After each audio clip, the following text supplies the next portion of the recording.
एकजुटीचा शेतकरी एकजुटीचा कोण म्हणतात येणार नाही, कोण म्हणतात येणार नाही, 7-12 कोरा झालाच पाहिजे, 7-12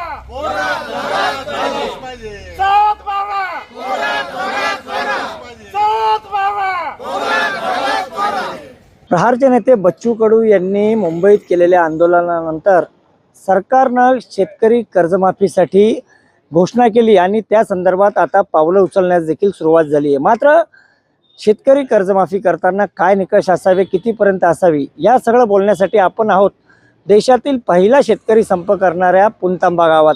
याच पुणतांबा गावाने 2017 मध्ये शेतकरी कर्जमाफी व हमी भावासाठी शेतकरी संप केला होता व त्यावेळी देखील कर्जमाफीची घोषणा करण्यात आली होती। नेमकं आता पुन्हा एकदा सरकार त्या सगळ्या प्रयत्न करते कर्जमाफीचा। आपण या पुणतांब्यातील जे आंदोलक करते होते त्या काळातले त्यांच्याशी चर्चा करणार आहोत। पुन्हा एकदा सरकार कर्जमाफीसाठी तयारी करतंय। तुम्ही ज्यावेळेस संप केला होता, जी कर्जमाफी झाली होती ती सगळ्यांना मिळाली का आणि आता काय अपेक्षा आहेत? सरकार कर्जमाफी करते, परंतु ते गुऱ्हाळ जे आहे ते वर्षानुवर्ष चालू आहे। मागच्या ज्या कर्जमाफीमध्ये ज्या लोकांनी नियमित कर्ज भरलेले होते त्यांना 50,000 रुपयेपर्यंत सरकार अनुदान देणार होतं, परंतु त्याचे ते काही 2 वर्षांनी झाले, काही 5 वर्षांनी झाले आणि काही अजून झालेलेच नाही। सरकारकडं कुठल्या प्रकारचं ठोस धोरण नाही। त्यामुळं मी सरकारला एक विनंती करेल, तुम्हाला कर्जमाफी करायची असेल तर पहिलं शेतकरी कर्जमुक्त करण्याच्या पद्धतीने विचार केला पाहिजे।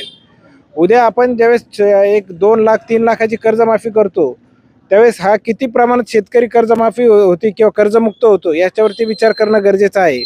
मध्ये काही बातम्या आल्या होत्या की ज्या लोकांनी पूर्वी कर्जमाफीचा लाभ घेतलेला आहे त्यांना मिळणार नाही, तर मी म्हणेल की हे सगळ्यात चुकीची गोष्ट आहे। कारण कुणाचं नुकसान झाल्याशिवाय शेतकरी कर्जमाफीकडे मागत नाही। आज शेतकऱ्याचं प्रत्येक पिकामध्ये नुकसान होतं, ज्यावेळेस तो कर्ज काढतो त्याला पीक हाती येत नाही, त्यामुळे तात्पुरतं स्वरूपात अनुदान दिलं जातं, परंतु हे अनुदान तात्पुरतं असतं, त्याचे कर्ज त्याचं वाढत जातं, त्याचं व्याज कोणी थांबवत नाही, कुठलीही बँक त्याचं व्याज माफ करत नाही। त्यामुळे कर्जमुक्ती झाली पाहिजे आणि शेतकऱ्याचं कायमस्वरूपी धोरण ठरवलं पाहिजे। त्याच्या बाजाराला जर त्याचा बाजारभाव जर त्याला मिळाला तर त्याला हे वारंवार तुम्हाला कर्जमाफी करण्याची गरज नाही। त्यामुळे सरकारने कर्जमाफी करताना हे देखील धोरण ठरवलं पाहिजे की शेतकऱ्याच्या ज्या प्रोडक्टिव्हिटीला आहे त्याला भाव कसा मिळेल यासाठी ठोस पावलं उचलले गेले पाहिजे। तुम्ही किती वर्षापासून शेती करतात आणि कर्जमाफी आणि कर्ज या संदर्भात शेतकरी म्हणून तुम्हाला काय वाटतं? आता मी बऱ्याच वर्षापासून शेती करतो, म्हणजे पारंगत शेतीच आहे आमची। परंतु काय होतं, निसर्गाच्या अवकृपेमुळं भाव नसल्यामुळं शेतकरी हा डबघाईस जातो आणि सरकार जे कर्जमाफी देतं ते काहीतरी शब्दांचा मध्ये खेळ करीतं, सरसगट म्हणतं आणि ते काय शेतकऱ्यांपर्यंत कर्जमाफी काय पोहोचत नाही।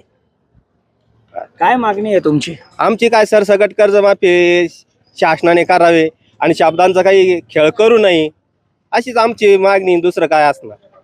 2017 मध्ये शेतकरी संप झाला होता कर्जमाफीसाठी याच गावात। पुन्हा एकदा आता कर्जमाफी सरकार करण्यासाठी प्रयत्नशील आहेत। काय वाटतंय, कर्जमाफी शेतकऱ्यांना आधार मिळेल? आता उपमुख्यमंत्री शिंदे साहेब म्हणतात आम्ही कर्जमाफीचे सगळे पूर्तता ही केलेली आहे आणि लवकरच तुमची कर्जमाफी होईल असं म्हणतात, परंतु प्रत्यक्षात तसं काहीच नाही आहे ना। या अनेक अटी आणि शर्ती लावून जर ते कर्जमाफी देणार असतील तर ती शेतकऱ्यापर्यंत जाणार नाही।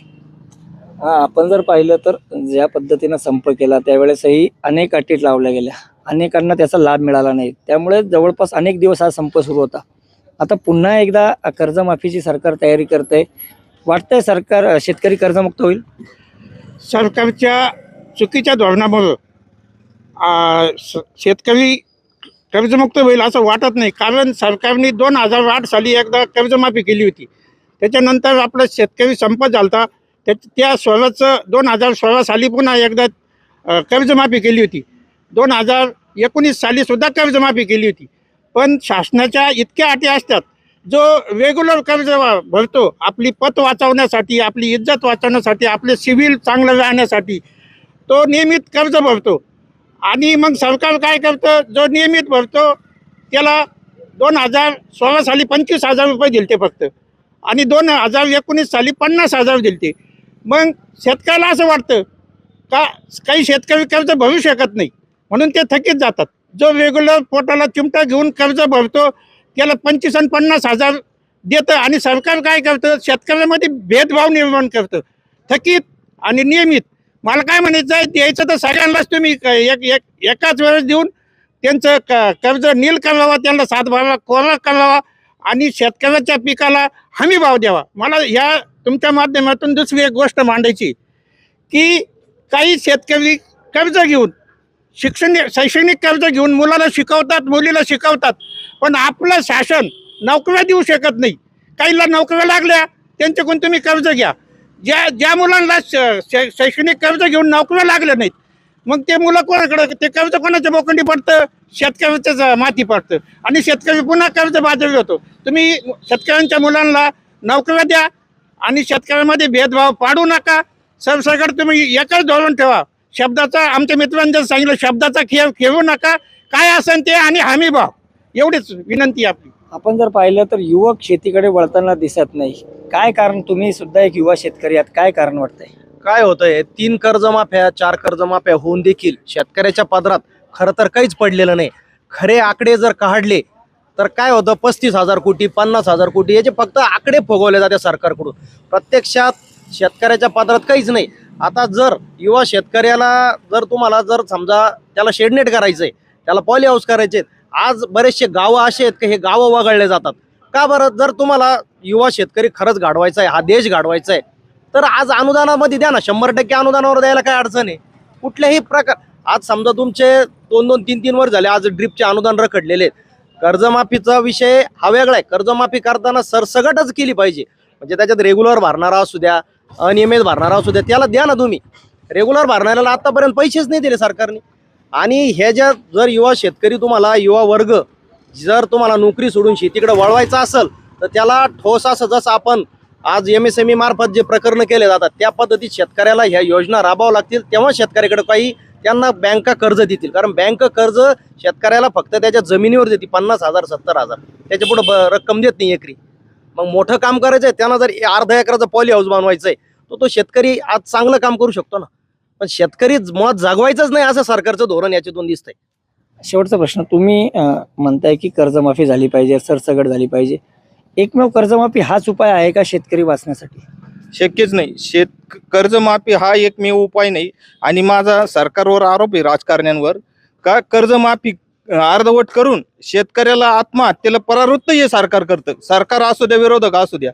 आणि त्याच्या पुढे जर जाऊन सांगायचं ठरलं तर शेतकऱ्याच्या मालाला हमी भाव शेतकरी मागतो, सरकार म्हणतं आम्ही हमी भाव दिला, परंतु सत्यात परिस्थिती अशी आहे ग्रामीण भागामध्ये, हे खाजगी व्यापारी, अधिकारी आणि ठराविक पुढारी ही साखळी हे मिळून शेतकऱ्याला आत्महत्या करायला प्रवृत्त करू राहिले.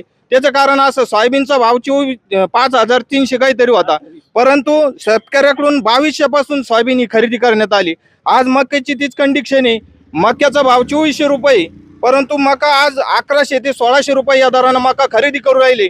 मक्याची खरेदी करीत असताना तहसीलदार, पोलीस प्रशासन, कायदे या व्यापाऱ्यांच्या विरोधात, परंतु हे जाणून बुजून या व्यापाऱ्यांवर गुन्हे दाखल करीत नाही. फौजदारी गुन्हे दाखल केले तर हे जो शेतकऱ्यावर आत्महत्या करण्याची, कर्जबाजारी करण्याची जी वेळ येत आहे ती येणार नाही. यासाठी सरकारनं आधी कायद्याचं अंमलबजावणी करणे हे महत्वाचा मुद्दा आहे, सगळ्यात महत्वाचा.